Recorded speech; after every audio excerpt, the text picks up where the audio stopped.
সবচেয়ে বড় জিনিস রমজানুল মুবারক আমাদেরকে দিয়ে যাচ্ছে, সেটা হলো তাকওয়া, আল্লাহর ভয়। কার ভয়? সব থেকে বড় শিক্ষা হলো এটা।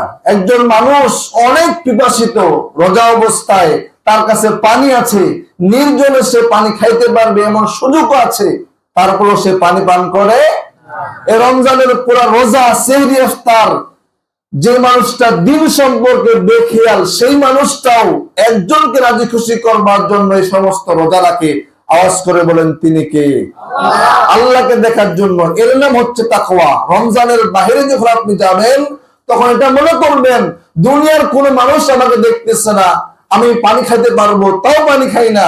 কিন্তু রমজানের বাহিরে গিয়ে এটা আপনি চিন্তা করবেন, আমাকে যে কোনো গুণের কাজে, সেটা সুদ হোক, ঘুষ হোক, নামাজ ছাড়া হোক, বেপরদা হোক, যে কোনো গুণের কাজে কেউ আমাকে দেখবে না, একজন দেখবেন। আওয়াজ করে একসাথে বলুন তিনি কি?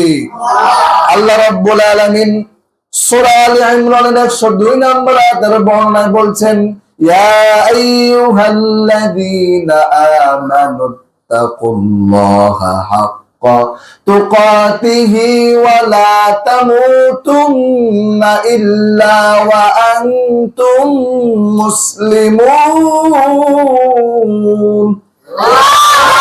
আল্লাহ বলছেন, হে দুনিয়ার ঈমানদাররা শোনো, তোমরা আল্লাহ তাআলাকে ভয় করার মতো ভয় করো।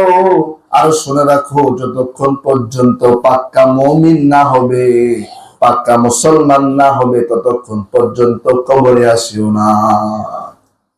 প্রিয় বন্ধুগণ, রমজানুল মুবারক আমাদেরকে 4 নাম্বার শিক্ষা দিল কার ভয়? আল্লাহর ভয়।